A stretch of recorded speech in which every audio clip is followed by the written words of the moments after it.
জয় যিশু।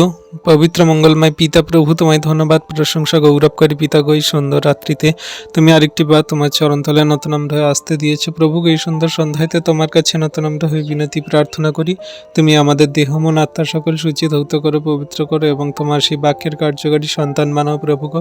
আমরা সারাদিনের কাজে ব্যস্ততায় যা কিছু পাপ ভুল অন্যায় অপরাধ ত্রুটি করেছি তুমি ক্ষমা মার্জনা করো।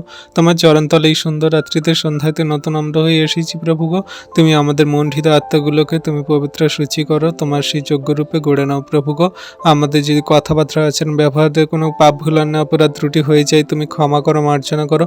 তোমার কার্যকারী সন্তান রূপে গড়ে নিয়ে তুমি আমাদেরকে তোমার পবিত্রতায় চলতে সাহায্য করো, বলতে সাহায্য করো, প্রেমে প্রতিবেশীর সঙ্গে চলতে সাহায্য করো, কার্যকারী বানাও প্রভু গো। দয়া কৃপা করুণা অনুগ্রহ করো। তোমার এই অনুগ্রহ জাতি মানুষের প্রতি, সমগ্র খ্রিস্ট বিশ্বাসীর প্রতি আছে প্রভু গো। তুমি আমাদের সমস্ত আত্মাগুলোকে তোমার চরণতলে গচ্ছিত রাখো, সুখদায়ক নিদ্রা প্রদান করো, যেন তোমার সেই আত্মীতে আমরা সুখদায়ক নিদ্রা যেতে পারি আর সকালে ঘুম থেকে উঠে যেন ধন্যবাদ, প্রশংসা, গৌরব করে দিন সকল শুরু করতে পারি। সেই দিনে যেন তোমার সেই বাক্য আজ্ঞা শিক্ষা সকল পালন করে চলতে পারি এবং তোমার সুসমাচার বার্তা এবং তোমার সাক্ষ্য সকল যেন জগতের মাঝে বহন করে চলতে পারি পিতা। তুমি সেই আশীর্বাদ অনুগ্রহ করো। এই প্রার্থনা চাই যিশু তোমার নামে। Amen, amen, amen.